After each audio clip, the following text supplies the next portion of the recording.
வாழ்வோம் வாழ்விப்போம். இது இறைவாக்கு. இறைவனிடமிருந்து தன் அடியார்களுக்கு வழங்கப் பெறும் அருள் அமுதம்.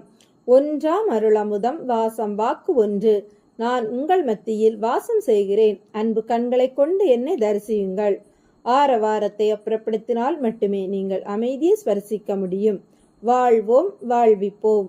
இறைவனை தரிசித்த சித்தர்கள். அறியா பருவத்தில் அறிவை இறைவனுக்கு அன்பு வழி உணர்த்திய அருந்தவத்தவர்கள் இந்த சித்தகணங்கள்.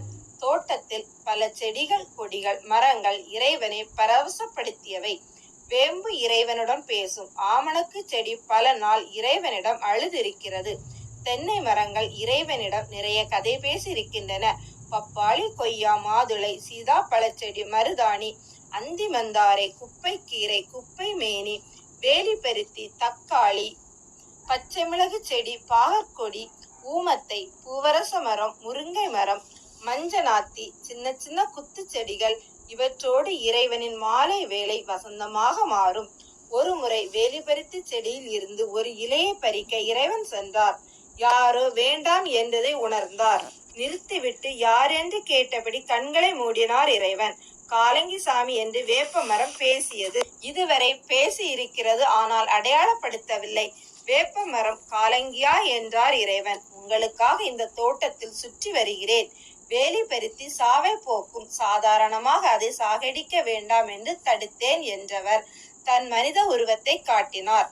நீண்ட மூக்கு, முகத்தில் கருப்பு பரு போன்ற மச்சம், 6.5 தாண்டிய உயரம், நீண்ட கைகள், தலையில் சுற்றி வட்டை கட்டு கட்டிய சடை, இடுப்பில் கோவணம். செடி கொடிகளின் மருத்துவ செய்தியை பேசினார். மறைந்து விட்டார்.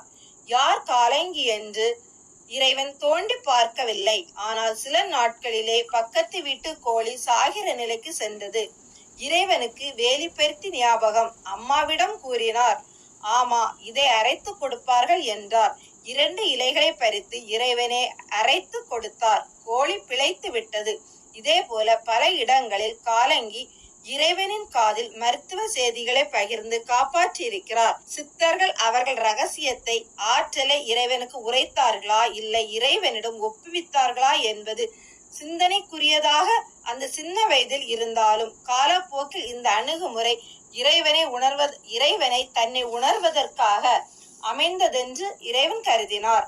காலங்கிநாதரே போகரின் குருவென்பது பின்னாளில் உணர்ந்தது. ஞான வெளியில் தொண்டு செய்ய அவரே கேட்டதால் 3 சித்தர்கள் ஒருவராய் அவரை இறைவன் நியமித்தார். காலங்கி இறைவனை தரிசித்த சித்தர்கள் மட்டுமல்ல, இறைவனோடு பயணிக்கும் இறையடியார்.